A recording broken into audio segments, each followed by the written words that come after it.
Hey everyone, today I wanted to talk about what I consider to be tough dialogues. You might have heard me say courageous conversations and talk about having courageous conversations, but there are also those topics that are really tough to talk about. We don't like talking about them because they kind of seem doom and gloom, and also we don't want to like jinx situations or jinx life. But the reality is that as a couple we need to talk about these situations, because it helps us be prepared. It helps us know how to be there for our partners, and it also helps us understand how we as individuals, but as a collective, will deal with situations like this.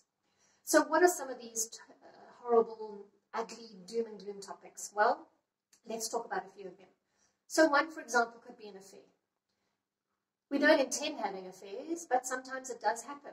And when we get married, we can make that commitment. We don't think about that one day one of us might stray. But it does happen, probably more often than you think or realize, especially looking at divorce cases and divorce statistics out there. And that's not to say that every divorce is due to an affair, but in terms of the couples that I work with and that I see, it is quite a common thing. How would you deal with an affair? How would you come back from it? Would you be able to come back from it? How would you even cope? One of the other things is around what happens if one of you loses your job. As with COVID right now, our world has been thrown upside down.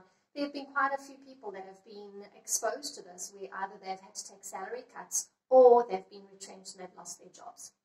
How would you cope with that financially, but also mentally and emotionally?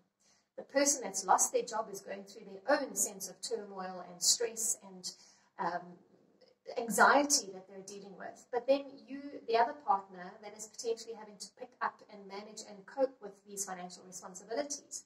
So how will you both cope with that and be there for each other? What would happen if one of you gets critically ill? Now, many families are experiencing this from a COVID perspective, but it's more than that. What happens if one of you gets critically ill, if, for example, severely disabled, and you cannot move around independently or freely like you used to? What happens if one of you dies? How would you deal with these situations? Do you have any specific requests or requirements, for example, with death? Do you want to be buried in a specific place? Do you want to be cremated? Those kind of things. If you are severely disabled or are unable to work for some form of disability, how will you cope with that, not only financially, but obviously mentally and emotionally as well? Because how are you going to be there to support each other? What adjustments would you need to make, and how would you cope with that? If one of you, heaven forbid, does die, and we know accidents can happen in an instant, we all think that we're going to grow old together and that we're going to live happily ever after for as long as we can. But sometimes life happens. So if one of you does, heaven forbid, do pass on, if you have children, what would your requests or your dying wishes be in terms of how your partner that stays behind raises your kids? How do they keep your memory alive? How are they going to instill some of the values or the life lessons into the children that you would like them to share with your children as part of your legacy that you're leaving behind? And then, more importantly, is how often and regular do you update your personal paperwork? And I'm not just talking about your will. I'm talking about things like your beneficiaries, your policies, your benefits, your perks, those kind of things. But also, do you know where to find that documentation if you need to in a crisis? Do you keep your documentation separate, or do you keep them together? Do you have access to each other's information? Things like email accounts and passwords. And I'm not saying that, use it to go and snoop around or things like that. I'm just saying, if you need to access this information, do you know where to find it?